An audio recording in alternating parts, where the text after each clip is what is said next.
Welcome, everyone, to the L7C podcast NBA edition. We are back talking some hoops with Sean. We have our basketball aficionado, Mr. Evan Debo. How are you doing today, sir? Doing good, Martin. Looking forward to talking some hoops, and we're about a quarter way of the NBA season, and a lot has happened. That is true. And before we do talk some hoops, there is some congratulations towards our NBA aficionado. He'll be starting a new job. And so we just want to, extend some congratulations to you once again, good sir. Thanks, Martin. Appreciate it. Looking forward to next career move. Still sticking with, all things PR. Just blessed to have this opportunity, and exciting to see where 2022 leads. I appreciate you, man. No problem. Just want to get that out before we forgot, because we have a lot of hoops to talk about. We're going to be giving you guys updates on what's going on in the East-West records-wise.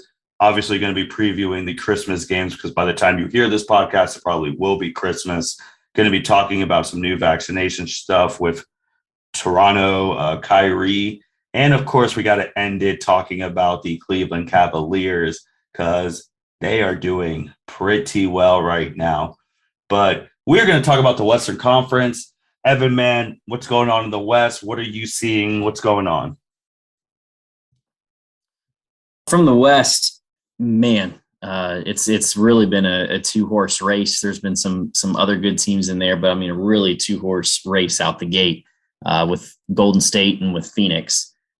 Just absolutely just burning the earth, scorched earth, whatever you want to call it. I got to see the Suns in person last month play the Cavs. Phoenix definitely should have lost that game. One of the worst officiated games I've ever seen. But, a little bit of luck helps with as long a streak as they had. Devin Booker's usage percentage is surprisingly down, but the man is so efficient, like you don't even notice it. I mean, if they gave him some more volume scoring opportunities, who knows what he could be averaging right now. I think JaVale McGee's been a really good addition for them. And then on the Golden State side of things, they look more like the Warriors of old, right?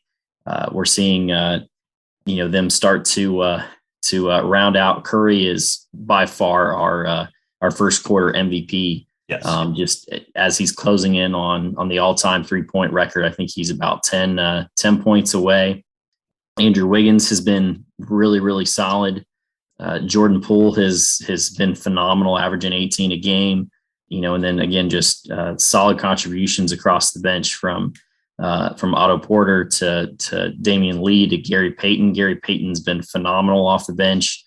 Juan Toscano Anderson again in short spells. I mean, they've got depth. They know their roles, and that's part of the reason why they're number one in the West and have the tiebreaker over the Suns right now. Beyond that, obviously looking down through the rest of the West, you've got the Memphis Grizzlies up there, and the Los Angeles Lakers as well. Not necessarily sitting a game above 500, not necessarily in a place you think they would normally be, or where we expect them to be. They've really kind of struggled at times and had some bad losses in there. And then after the Lakers, your playing teams and your 7-8 seeds from 7 to 10, all under 500. Mavericks at 12-13, Denver at 12-13, Minnesota and Sacramento in 9th and 10th, respectively, for 11 and 15. Trailblazers way down the list, losing tiebreaker. They're actually 11th at 11-15 as well. I don't want to skip over the Clippers and Jazz, who haven't mentioned. Utah's been the regular season juggernaut that they normally are. Martin, what stands out to you with some of these teams in the West? Are there any? Again, I think Portland and kind of what we're looking at is somewhat of a collapse. Or 1-11 on the road, 10-4 at home, and Portland is one that kind of shocks me out the gate. Los Angeles too, sitting at 14-13. 27 games into the Russ experiment. What stands out to you, Martin, so far? I think you hit the two biggest one. Obviously, the one the media is talking about the most is the Lakers, because this was a lot of people's picks to come out of the West, barring injuries and health and COVID protocols, because I mean, obviously they have number 23, and they got LeBron, they have Anthony Davis, and they have Russell Westbrook. But to me, when I watch them, I don't want, because this sounds so cliche. They do look old. Like they're not moving the way I would think they would move. It might with LeBron, I get it. He preserves himself till it's playoff time and all of that. But I don't know, Evan, the way I've watched the Lakers play, I just feel like they're not quick to the ball. I feel like the defending's not good. I feel like Anthony Davis, I don't know what's happened to him this year because I thought they were going to run the offense through Anthony Davis. But so far, this Westbrook experience, to me, I know it's all early, it's a quarter of the season. It has not been what I thought it would be. And with Portland, it's kind of crazy too, because this team with Dame, CJ, who CJ just had the diagnosis with a collapsed lung. So I hope he's all right. Really? But I always expect Portland to be in the playoffs just because of Dame and what they've been able to do the past couple of years. I mean, they were in the Western Conference Finals 2-3 years ago, and they've always played their way into the playoffs. They've been a tough out for people. So seeing them at 11th at 11 and 15, and then everyone saying Dame wants out, then Dame refused that, saying he doesn't want out. These people are just talking.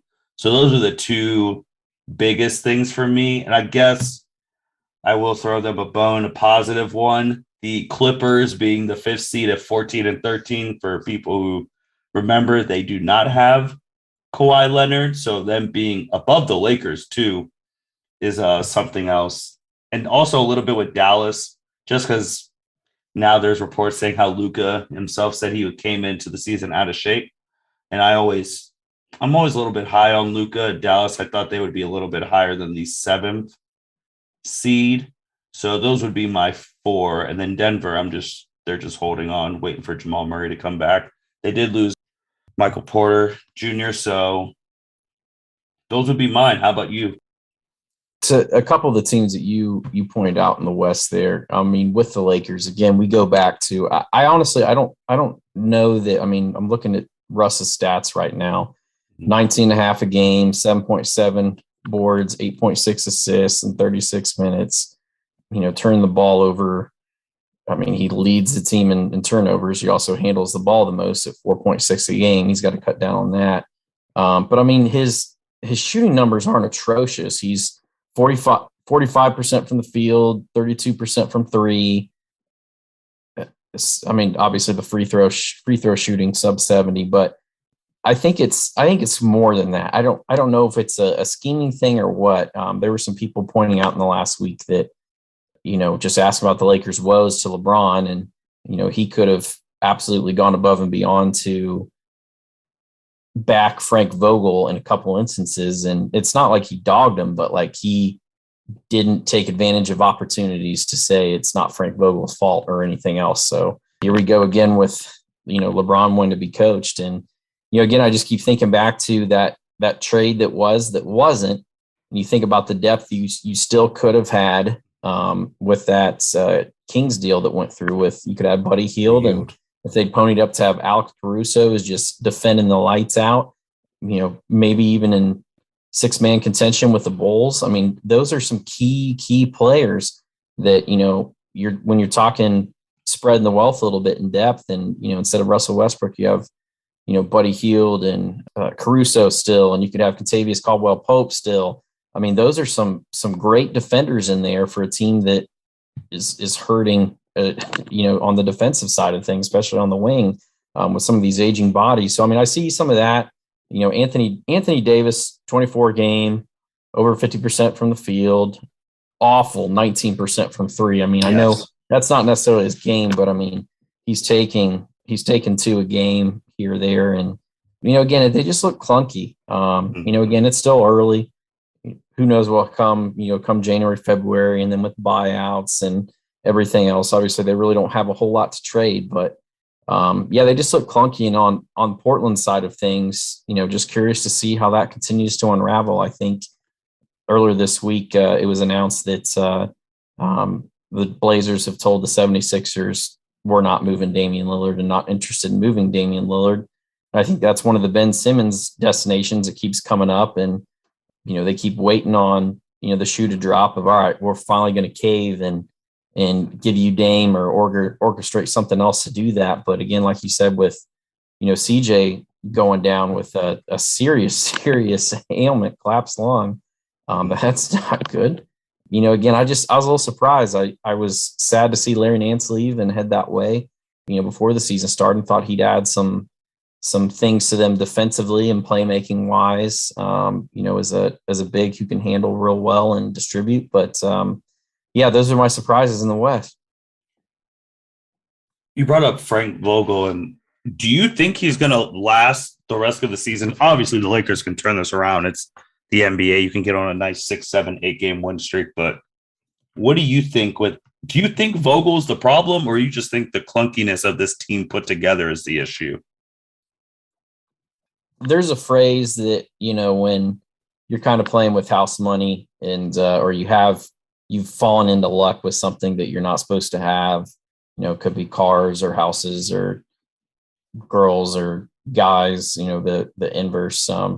But there's a phrase called out punting your coverage and just in over your head. And I mean, I wouldn't say in over your head. I mean, and Frank Vogel knows he's found money with LeBron. And Frank Vogel has had some good teams in the past before he even got to the Lakers, and the bubble was the bubble. But, again, I think there's some things schematically that just aren't putting the current talent in the best place, possible. Plus, you go from LeBron with Anthony Davis buying into, now you have Carmelo and now you have Russell. And these are guys that with tons of talent and tons of playoff experience and years of experience. And, what kind of buy-in are you getting from those guys when you need to stop defensively and you're down to, Carmelo Anthony being ISO'd and sought out in a switch or a pick and roll or on the wing? I mean, you're not going to get a lot of buy-in. So, I mean, it's not like he has the best cards in front of him. Is there someone else out there? Yeah, maybe. I mean, obviously, thinking back to the 2016 Cavs, we've seen a switch before, but I think part of it is got to be on the shoulders of Frank Vogel right now. Absolutely. And with Portland, what do you do? Because, do you really try and ride this out? I mean, if Dame doesn't want to leave, Dame's not going to leave. But what do you do? I mean, they're gonna have to play it out.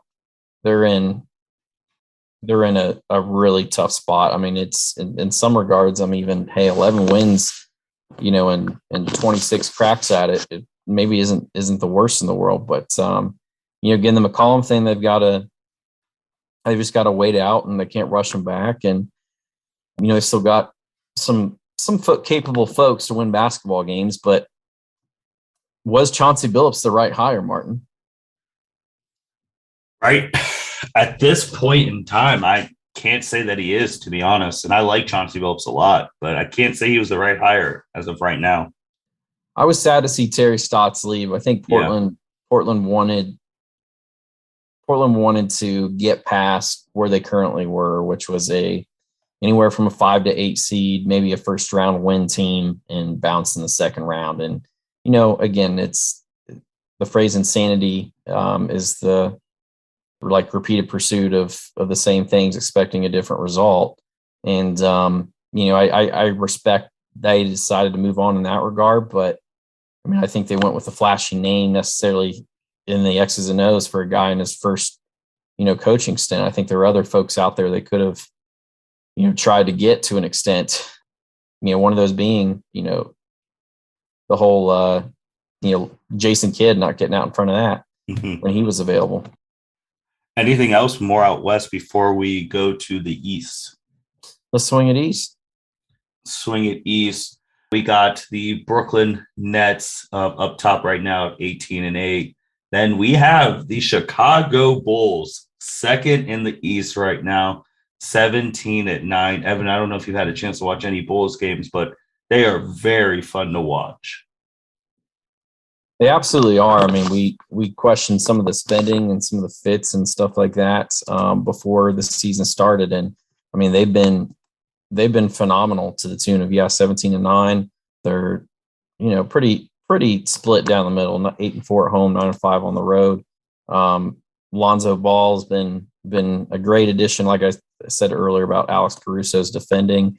The resurgence, Martin, of DeMar DeRozan, averaging 26 a game, almost 50% from the field, 33% from three, almost 90% from the foul line, to go with 5 boards and 4 assists a game. I mean, he and Zach LaVine have been a great 1-2 punch.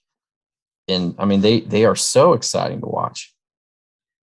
Do you think the revival of DeMar DeRozan, obviously new scenery, and Lonzo Ball, because a lot of people were trying to write Lonzo off a couple of years ago, but I wasn't one of those people. You just get him in the right situation, and you surround him with people like LaVine and DeRozan, like they are playing very well. And you got a dog in Caruso who's willing to do the dirty work that other players aren't willing to do. Yeah, I mean, I think it's sustainable. You know, I think it's I mean, just hats off to how the Bulls are playing right now. I mean, they've got enough, you know, solid depth, and you know they've been hit with some COVID outages and stuff right now. Have, you know, Ayo Dosunmu's been picking up a little bit more minutes, the rookie out of Illinois, to go with Lonzo Ball. You know, obviously they lost Patrick Williams early on, but I mean, I think they've got some good depth. You know, I wish he were shooting better, but I historically he will improve, because I mean 41% is, for a 7-footer, and Nikola Vucevic is not where he's been historically. So I mean, one would think that there's some improvements there. You know, I think maybe they've got some assets to dangle if they wanted to kind of push all the chips in the middle. You know, with maybe a Kobe White dangle out there, with maybe, you know, I don't know, a couple other things, some picks, something like that. I mean, they could be definitely buyers in the second half of the season, but I mean, for now they're playing really, really good, Martin. I mean, it's been fun to see. Agreed. Number 3, you got the champs, the Milwaukee Bucks. Number 4, you got Miami Heat. Number 5, you got the Washington Wizards. Number 6, you have the Cleveland Cavaliers, who will be the ones we talk about at the end of the episode, where Evan can really talk about how well they are doing right now. 7, and then you got the play-in spots. You got Philadelphia at 7, Charlotte at 9, Atlanta at 9. Charlotte at 8, Atlanta at 9, and Boston at 10. So, Evan, what teams in the East are you surprised? I know we talked about the Bulls, are surprised by their success, and what teams at quarter of the season are you disappointed in right now? I think there's we knew Brooklyn and Milwaukee were going to be up there. Miami kind of somewhat after a down year at 15-11, right there, kind of in the middle of the pack.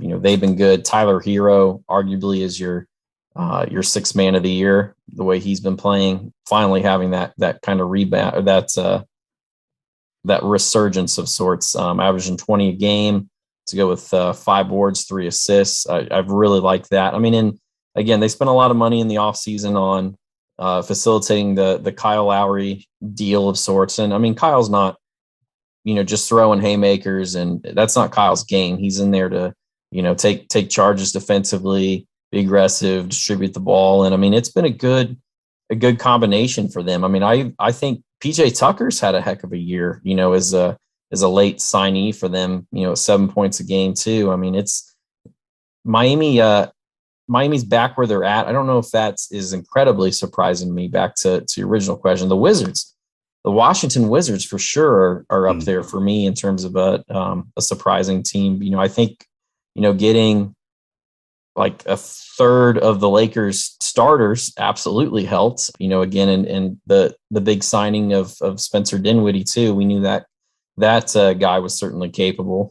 13, 5-5 for Dinwiddie, Kuzma at 13 a game, Trez at 15 a game, and Beal doing Beal things. Beal scoring down a little bit even, you know, and they're still where they're at. I mean, there's a lot of teams in the middle of the pack right now. It's so tough. If you look at, you know, 4 to 10, I mean, we're really talking like 2.5, 3 games that separate.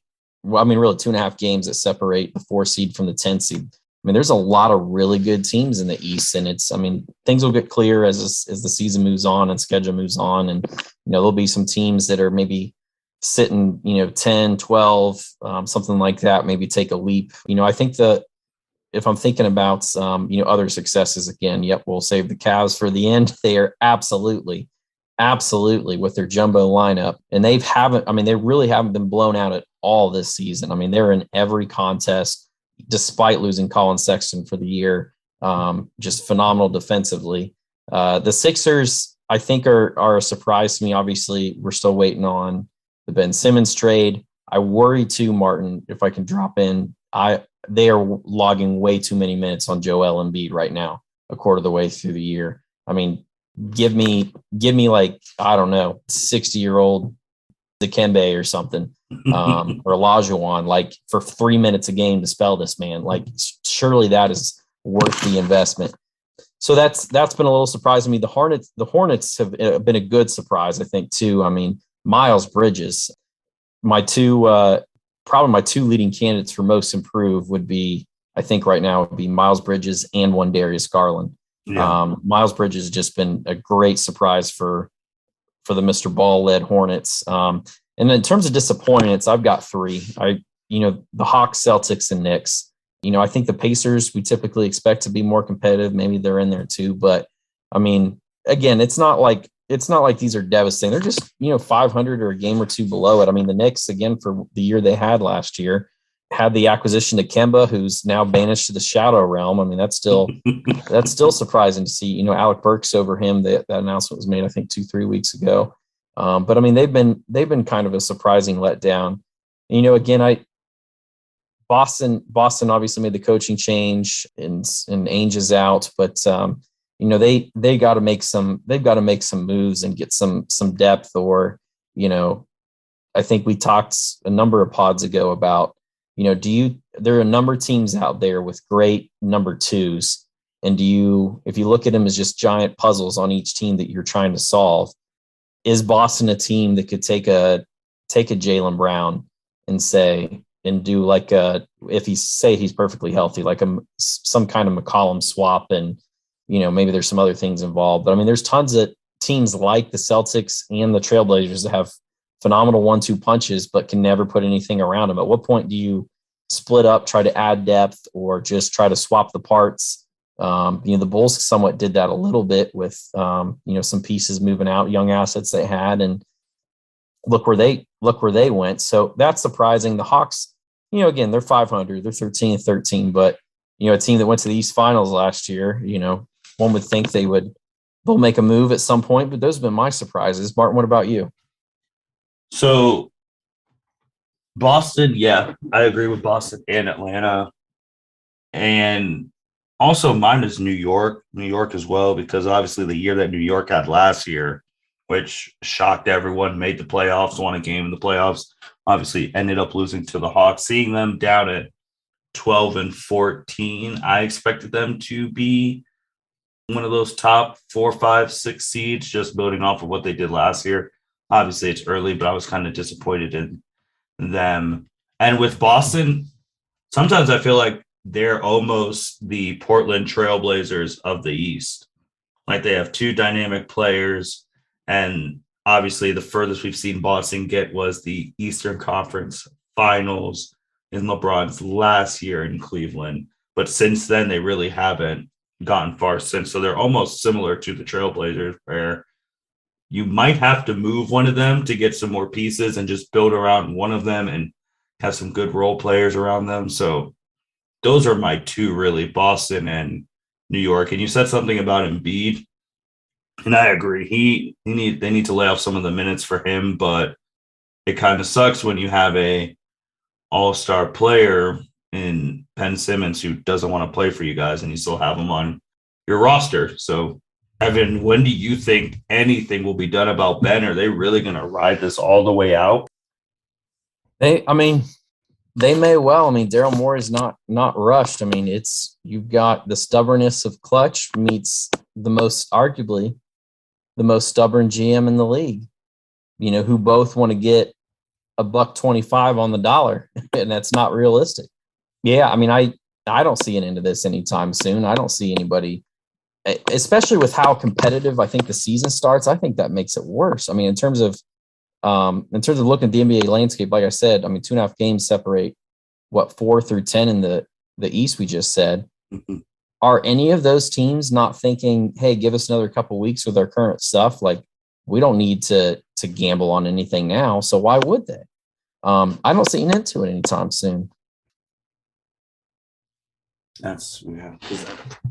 He's just there. When I know he said they tried to talk about him coming back and he's doing some mental stuff, but I don't think he's going to come back. So, but I don't know what you would want in exchange for him. Obviously, you just said $1.25 on the dollar, but that situation's still pretty crazy. Even with that, Philly's still in the playoff hunt. But do you think Philly might contact Cleveland trying to take one of the 7-footers to give Embiid some rest?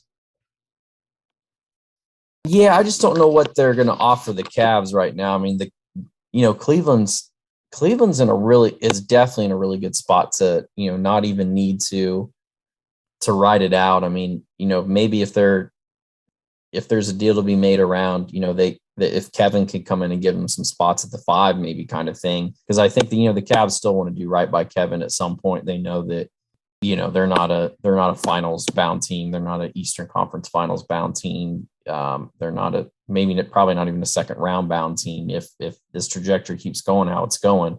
And Kevin doesn't factor into the long-term plans. But, aside from that, I think the Cavs are happy to stand pat. I mean, they're not looking to move any of these 7-footers that have been so good, especially on the defensive end. True. Evan, one of the traditions of the NBA is Christmas Day games. Makes Christmas even more magical, where you get to open presents, depending what your family does, have a Christmas lunch or a Christmas dinner. But you have 5 NBA games on national television going between ESPN and ABC. The 5 games, you got the Hawks and the Knicks at 12 o'clock. You got Boston versus Milwaukee, 2:30.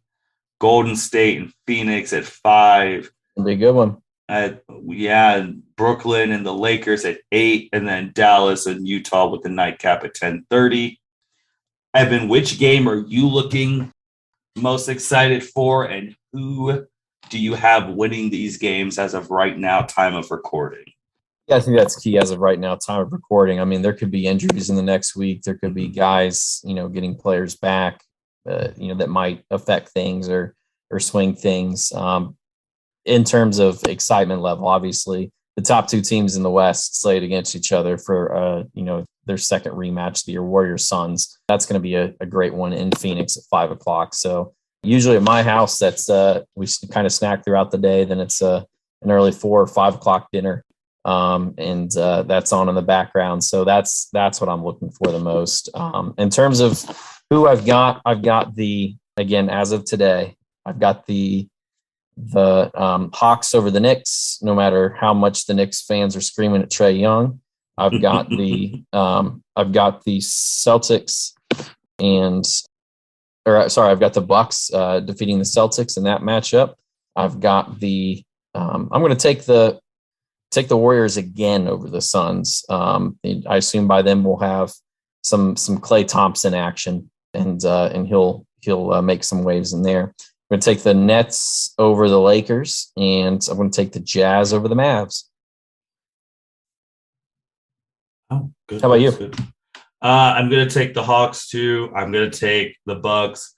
I will go opposite on Golden State. I'm going to take the L7C Suns. Nets and Lakers. I want to take Brooklyn. I really do. I think they're going to win, but I feel like 8 o'clock ABC, which you can also see on ESPN. I feel like that's a LeBron gonna show out on Christmas and have a big game. So I will actually take the Lakers at the 8 o'clock game, and then I will take the Jazz at 10:30. And my favorite games on Christmas is typically that 2:30 to 5 o'clock range games. Those are typically my favorite, just from getting ready, like you said, snacking around and then having the dinner if you had your lunch already, and then before people disperse and you get home before the nightcap. Martin, before we end on the Cavs, let's talk vaccine updates a little bit. So a couple interesting headlines. You and I texted earlier in the week about a New York Post report if I can say this without laughing throughout, Nets Kyrie Irving might be swayed to take plant-based COVID vaccine and works. Martin, reactions? My thing with the Kyrie thing about this new thing he might take, new vaccine. My only thing is that if it's new, it's unproven, like the effectiveness and all of that. But there's these other vaccines that have been proven. There's 3 of them. So my thing is, what's the difference between this new plant one you want to take and the 3 that are already out that you are vehemently saying you don't want to take? That's why it makes no sense to me. It continues to make no sense. So, I mean, a couple things. I'm going to give Kyrie and I the benefit of the doubt. It's a New York Post reporting this. According to a report Monday that sourced people close to him, says the article, Kyrie Irving could be swayed. This second paragraph, I think the article loses credibility. But it says Irving, who is vegan, I'm not sure what eating meat has to do with taking plant-based, unproven COVID-19 vaccine products. So a little clickbaity there, and trying to stir the pot, I think, with throwing in a random vegan reference. But I mean, who knows? I mean, I'll laugh incredibly if Kyrie is magic vaccinated because of some kind of herbal COVID-19 unproven remedy that might be in the works. So Kyrie Irving continues to make headlines without dribbling a basketball this season. Folks who also might not be dribbling a basketball this season across the border, we'll say, starting in January, the NBA announced or reiterated that unvaccinated players will be unable to travel to play in Toronto beginning January 15th. Martin, I think the most interesting thing for me, obviously we know Canada, has a much stronger approach and take on, like healthcare in general, which is great too. They've been doing some more lockdowns and more precautions, I think, than you're seeing or hearing about, at least stateside. But the thing that stands out to me the most, I think, is, again, talking about beginning January 15th, that players being able to travel. I think there's a lot of sleeper agents in the NBA, Martin. I think there's a lot of Aaron Rodgers folks out there who are, quote unquote, immunized, that, maybe the wool's been over eyes a little bit when they travel to San Francisco or, Brooklyn or something like that. And maybe they're, it's a DNP rest and they're on the sidelines in mask kind of thing now, or, maybe they haven't played those teams yet. Cause I think at least the Brooklyn instance, if you're unvaccinated, I can't remember if you could be on the court or what it was. You definitely can't play in Kyrie's case, but that's the interesting thing to me is I think we're going to look up, we're going to see some away games in Toronto, and the eyes of the NBA are going to be on the away team's bench looking to see who ain't on the bench. And we're going to find out. I mean, it's going to be kind of like, the Aaron Rodgers thing again. Then it's going to be like a deep state, like kind of oust hunt of trying to see, okay, well, hey, LeBron's not on the bench magically in Toronto. What does this mean? What are your thoughts, Martin? Yeah, I agree. That's the biggest thing. Like when these games go to Toronto, you're going to see who's vaccinated, who's not, starting as of January 15th. So also with that, with the Toronto Raptors right now, I mean, if they get into the playoffs, that's a competitive advantage for them, potentially, yes, depending on who in the East is vaccinated, who isn't. That was one of my biggest things. Like, if you're playing the Raptors and if they somehow turn it up and get like a home field, a 4th, 5th seed, and they have home games there, and your top players aren't vaccinated, you can lose a playoff series. Or just like you said, in the East, there's so many teams that are like 2-3 games apart from being in the playing game, not being in the playing game. Like January 15th, where you're making those stretch runs to make the playoffs and you have to go to Toronto a couple of times, that's going to cost you positioning. If you have top play, even if you don't have top players, if half your team's not vaccinated, that's half your team. If someone fouls out, you're going to be playing with like 3-4 players. So from a competitive thing, I think it's really massive. And also from a vaccine thing, now we're going to see who's vaccinated, who's not. When it comes to the playoffs, who's going to have to sit out more if they get COVID in the playoffs. We have the new variant that's come to the United States, so you don't know how that's going to be. So it's very interesting, and I want to know if like owners and general managers are talking to their teams saying, hey, if you're thinking about getting the vaccine now's the thing, because this is going to be costing us potentially some games if we go to Toronto, and it could cost you guys some money. So yeah, that was the big thing too, is yes, the fines associated with not. Interesting you said GMs. Is yesterday or Thursday night it was announced that the Raptors GM signed Ujiri, COVID. So I mean, again, it has been the narrative with all this. Just because people are, have the vaccine doesn't mean they're not getting COVID still, and right. Then have to fall into precautions and everything else. I mean, there's an inherent risk whenever you travel or you're playing another team or what have you. I'm just like when we go to a restaurant or get together with friends and everything else. So Martin, from one vaccine to another, I'm going to transition here. The Cavs have go ahead. Vaccine. You've been waiting for this. Go ahead. I shared that funny for an improved defense, for an efficient offense, and it's called a 3-7-footer lineup. We teased it earlier. Cleveland is 6th in the playoff picture.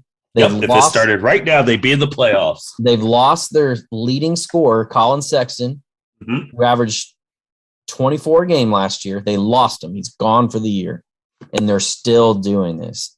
They've had so many games go down to the wire that that haven't gone their way. It's been a long time since we've had competitive basketball in Cleveland. Where I felt like last year, especially towards the end of the year, the Cavs were in a competitive spot. Garland was starting to come out a little bit more, in terms of his performance and distribution abilities. But the Cavs would still get bounced, by 18 on this night or 20 on another night. Martin, they took care of the Bulls last week or the week before. In the stretch, let's see, of their wins, they surprisingly are not. They haven't been too great at home, but on the road they've been absolutely phenomenal. So the other Cavs wins, they beat Atlanta, and then on a west trip, the awful West Coast road trip, they took out Denver. They took out the Clippers. They lost in back-to-back nights to the Lakers and the Suns by 10, 11 points early on, and then came back, beat Charlotte, Portland, Toronto, New York, lost to the Wizards only by 3 at the end of the game, beat up on the Pistons like everybody's beaten up, lost to the Celtics, beat the Celtics, had a tough stretch of Brooklyn, Golden State, Brooklyn, and Phoenix. Those are all losses. Again, that Phoenix one was some of the worst officiated basketball I've ever seen in my life. I think they should have won that one. Beat Orlando, Dallas, Miami, and Washington for a 4-game streak. Lost in back-to-back to Utah and Milwaukee. And actually, I say last week, yes, Wednesday, they beat the Bulls 115-92. Absolutely clubbed them. And then last night at Minnesota, clubbed those guys. It was never even close, 123-106. They host the Kings, who are also playing a back-to-back this evening. Martin, there's so many things to talk about here. You've got Evan Mobley, who is 4th in scoring in terms of rookies, behind Jalen Green, Scotty Barnes, and Cade Cunningham, some wings and guards that get some more shot opportunities. But Mobley is such a defensive force, man. I mean, if he doesn't finish top 5, top 6 in defensive player of the year, it's going to be an atrocity. I mean, he's averaging 2 blocks a game. He leads all rookies in rebounds a game. It's just amazing. I mean, some of the blocks he had last night too. I mean, he is a absolute game-changing stud. You know, I've heard everything from Evan Garnett to Slim Duncan with this young man. He by far is rookie of the year. You know, a number of podcasts I've been listening to, absolutely amazing. Darius Garland, in the absence of Colin Sexton, has been phenomenal too. 19 a game, 7.4 assists a game. That's 11th in the league in assists. Shooting 39% from three. I mean, he's, you know, Steph Curry got on him a little bit in the offseason, and he kind of in support of like, listen, man, you got to unleash that more. You've got such a pure stroke, what have you. His go-to shot is the three from the top of the arc, even, you know, 5-6 feet back. Ricky Rubio, heck of a pickup. My goodness gracious. Sorely what the Cavs have been missing. I don't think any of this works without Ricky Rubio and Darius Garland. I mean, we still need some wing depth. Isaac Okoro is still struggling shooting the ball, but those two guards, Martin, just, you know, engage in the offense, making sure the ball moves. Lauri Markkanen is that new acquisition, kind of, you know, really a true four playing a three. I mean, he's been holding his own in these long wingspan dudes, and have just been absolutely phenomenal in terms of blocking shots, closing out, you know, getting their hands in the passing lanes. Jetty Osman has been fantastic off the bench. I think a lot of that's because of Ricky Rubio. And Kevin Love, not pouting whatsoever, has been real efficient at 18 and 12 off the bench last night in that drubbing of the T-Wolves. Martin, Cleveland's back. So, couple of things. Want to give you credit on. A long time ago, before the season even started, I think you talked more about Ricky Rubio signing than other outlets did. And obviously he's proven to be a great asset to the team. We talked when we did our draft one about Evan Mobley and what we're getting. I don't even think I don't, when the votes do come out at the end of the year, it should be a pretty wide gap between Evan Mobley and whoever is going to be second place for the rookie of the year, in my opinion, right now. Obviously, quarter of the season right now. But if the Cavs are still afloat without their best player, Colin Sexton, which you can make the case if he's their best player or not, but I think he is still currently. But, dude, watching them play, they play like it's kind of crazy. Like, I'm lost for words that they're the 6th seed right now in the Eastern Conference, above all those other teams that we're disappointed in. Garland's been really good. I really wish Sexton didn't get hurt, because I thought that was going to be like, all right, Sexton got hurt, packing in for next year. They're going to be like 17 and 65. The reason I said 17 and 65 is what we were before we got LeBron James, for those Cav aficionados out there.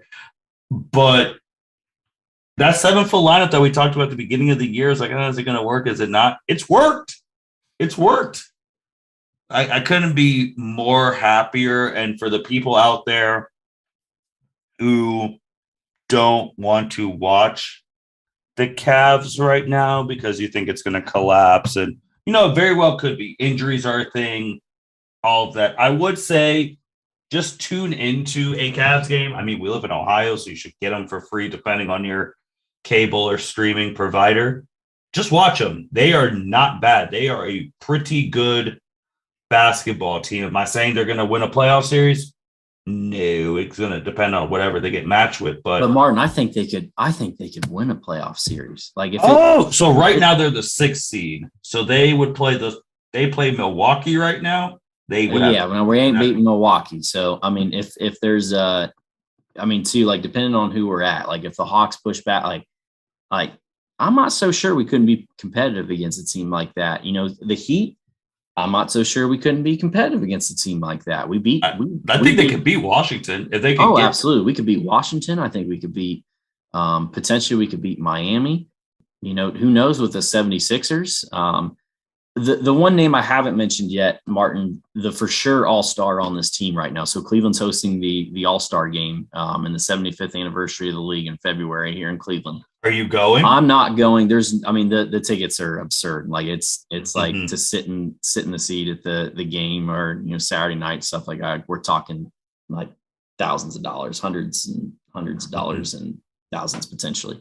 But I mean, what a great showcase for the city and the league's 75th anniversary. But the one name we haven't spoken about for sure an NBA All-Star is the $100 million man, Jared Allen.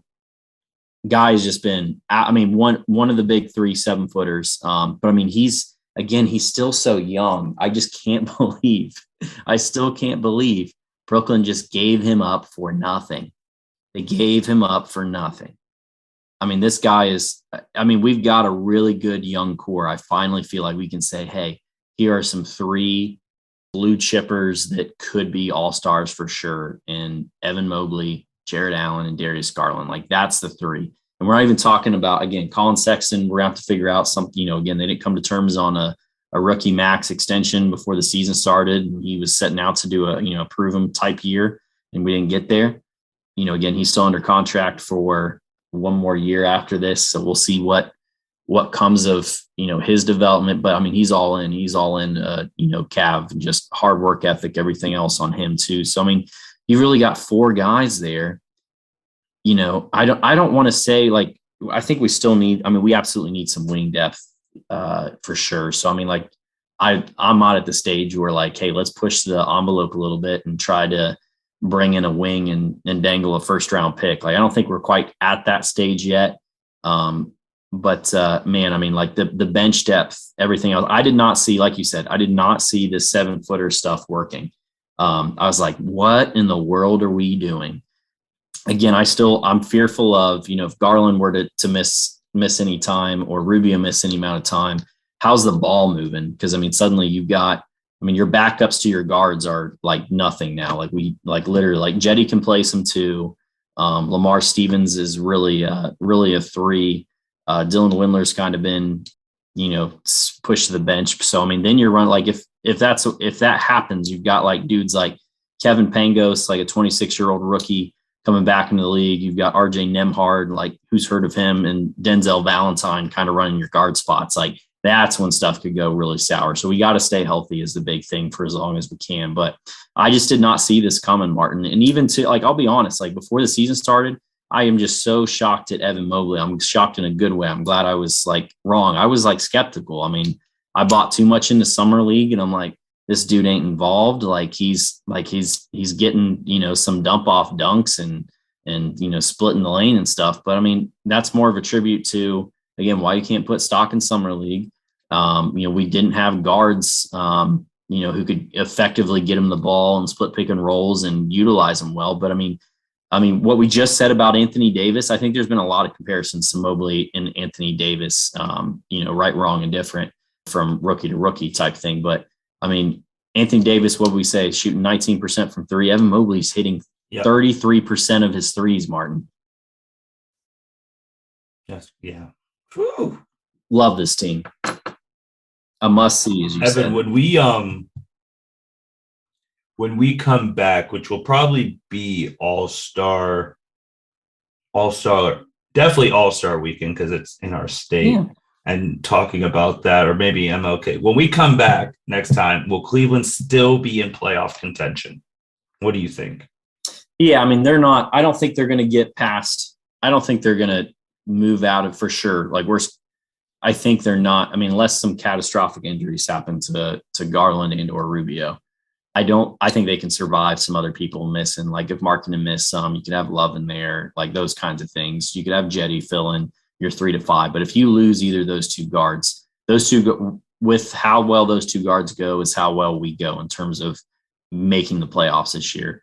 They're not going to be worse than a 10 if that happens, which gets you in the play-in. I think they'll still be in contention by the time we come back in February. Again, unless another catastrophic injury occurs, I just don't see the way they're playing. I mean, we've got a quarter of the season, more than a quarter of the season sample size now, and I mean they've blown the doors off some good teams, and they have, I believe, top 3, if not the easiest strength of schedule left to go. I mean, the league started them on the awful West Coast swing. They've already knocked that out for the year, and they only lost to the Suns and Lakers. I think they'll be there. You heard him. Next time we are back, Cavs still in prime positioning to make a playoff push.